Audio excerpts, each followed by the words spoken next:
446 میں آ کر شیعوں کی حکومت کو ختم کیا طغرل بیگ سلجوقی نے۔ سلجوق مسلمان ہوئے تھے محمود غزنوی کے دور میں، سلجوق ان کے بڑے کا نام تھا۔ تو ایک دفعہ محمود غزنوی نے سلجوق سے پوچھا اگر مجھے تیری مدد کی ضرورت ہو تو کتنے آدمی پیش کر سکتے ہو؟ تو اس نے ایک تیر دیا، کہا یہ ایک تیر ہے میرا،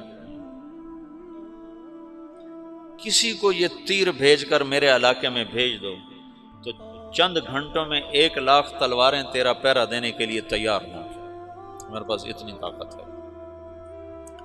تو یہ سلجوق کی نسل میں تھا طغرل بیگ۔ اللہ تعالیٰ نے جب عرب زوال کا شکار ہو گئے اور ضعف کا شکار ہو گئے، جیسے بڑھاپے کا کوئی علاج نہیں، جب قوموں پہ زوال آتا ہے تو اس کا بھی کوئی علاج نہیں، پھر اور قوم کو جگہ ملتی ہے۔ جیسے بڑھاپا ایک فرد پہ آتا ہے، ایسے بڑھاپا قوم پہ آتا ہے۔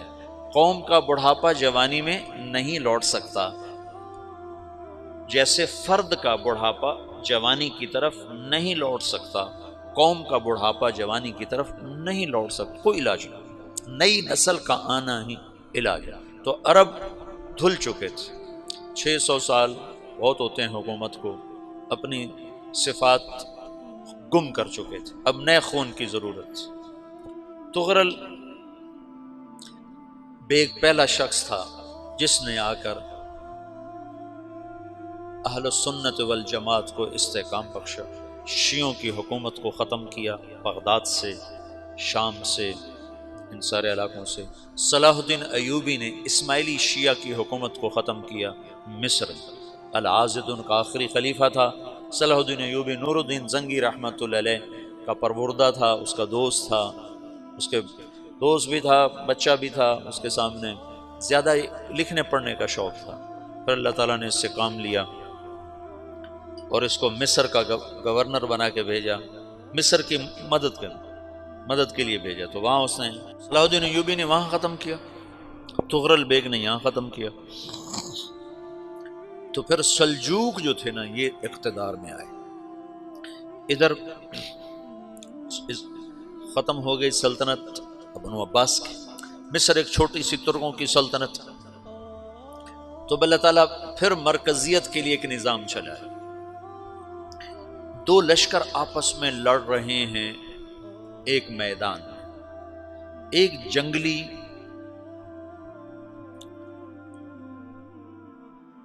بدوؤں کا قافلہ، جنگل کے لوگ اپنے قبیلے کو لے کر، ایک جنگلی قبیلہ اپنے سردار کے ساتھ نقل مکانی کر رہا ہے ایک جگہ سے دوسری جگہ۔ اللہ کا نظام کہ یہ لوگ چلتے چلتے چلتے اس وادی میں پہنچ گئے جہاں جنگ ہو رہی ہے، دو لشکر آپس میں لڑ رہے ہیں۔ جب یہ وہاں پہنچتے ہیں تو ایک لشکر کے قدم اکھڑ رہے ہیں اور دوسرا غالب آ رہا ہے۔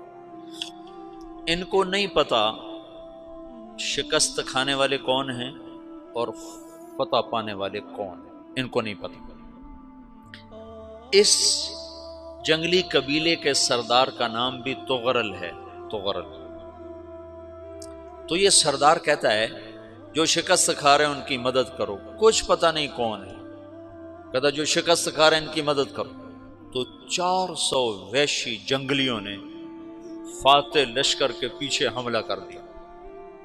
وہ تو ایک کافی ہوتا تھا، 400 دوڑ جب تلواریں پڑیں تو چند لمحوں میں نقشہ بدل گیا، بھاگنے والے جم گئے اور جمنے والے بھاگ پڑے۔ جب جنگ ختم ہوئی تو شکست خوردہ لشکر کے بادشاہ نے ان کو بلایا، اسے پوچھتا ہے مجھے جانتے ہو میں کون ہوں؟ کہا نہیں۔ کہا تو تم نے میری مدد کیوں کی؟ کہا انسانی ہمدردی کی وجہ سے، تمہیں شکست ہو رہی تھی اس لیے تمہاری مدد کی۔ پھر اس نے اپنا تعارف کرایا، میں ہوں سلیمان سلجوقی، ترکی کا بادشاہ۔ مسلمانوں کا لشکر تھا اور تاتاریوں سے شکست کھا رہا تھا، تاتاری فتح پا رہے تھے، مسلمان شکست کھا رہے تھے۔ تو وہ اللہ کی غیبی مدد بن کر آئے، تو وہ اس سے کہتا ہے میرے ساتھ رہنا پسند کرو گے؟ تم نے میرے اوپر احسان کیا ہے، میں اس کا بدلہ دینا چاہتا ہوں، میرے ساتھ رہنا پسند کرو گے؟ کہنے کا کر لوں گا۔ تو اس کو لے کر ترکی آیا، اور استنبول اس وقت روم کی حکومت میں تھا، اسے فتح کیا اس تغرل کے آگے چوتھے پانچویں پڑپوتے محمد فاتح نے۔ تو یہ استنبول ہے، یہ ترکی ہے، بیچ میں ایک چھوٹا سمندر ہے، یہاں ایک جاگیر ہے۔ تو سلطان سلیمان کہتا ہے یہ جاگیر تجھے وقف ہے، ادھر سے رومی مجھے تنگ کرتے ہیں حملے کر کر کے، تو میرا دفاع کرتے رہنا، یہ جاگیر تیری۔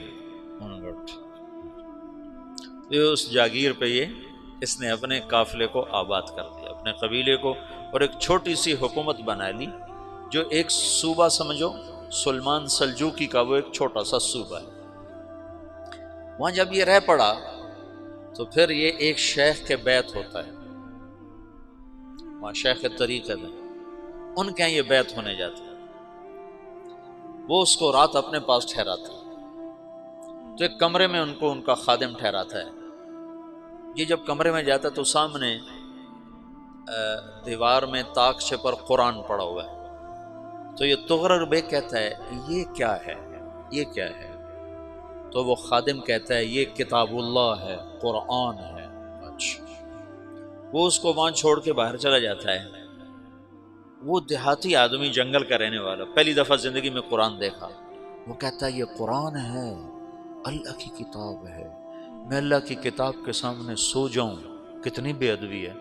تو اس نے ایسے قرآن اٹھایا اور سر پہ رکھ لیا اور کھڑا ہو گیا، ساری رات قرآن سر پہ رکھ کے کھڑا رہا۔ رات کے پچھلے پہر اس کو خواب آیا، کھڑے کھڑے اس نے دیکھا کہ اس کی پشت سے ایک چاند نکلا اور شیخ کی بیٹی کے سینے میں جا کے اتر گیا۔ پھر اس لڑکی کے سینے سے ایک درخت نکلا جو پھیلتے پھیلتے پھیلتے 3 بر اعظم پہ چھا گیا، افریقہ پر، یورپ پر، ایشیا پر۔ پھر اس کی آنکھ کھل گئی، وہ کھڑا ہوا ہے، تو اس نے صبح یہ خواب اپنے شیخ کو سنایا، تو انہوں نے اپنی بیٹی اس کے نکاح میں دے دی۔ اس بیٹی سے ایک بچہ پیدا ہوا، تغرل بیگ نے اس کا نام رکھا عثمان، عثمانی ترک نام سنا ہوا، جو میں نے کل بتایا تھا کہ 1924 میں وہ خلافت ختم ہوئی، تو ایک بیٹا پیدا ہوا عثمان۔ عثمان نے پھر ایک نئی اسلامی حکومت کی بنیاد رکھی جو 1924 تک چلتی رہی، کوئی 800 سال یہ حکومت چلی۔ تو حکومت کا شیرازہ بکھرا لیکن پھر جڑ جاتا تھا، پر وہ قرن اول والا جوڑ کبھی نہ پیدا ہوا، ٹکڑے بن گئے۔ ان ٹکڑوں میں اللہ لوگ پیدا کرتا رہا جو دعوت دیتے رہے، دعوت زندہ رہی۔ جو تربیت کا نظام تصوف کے ساتھ تھا اب وہ تبلیغ کے ساتھ۔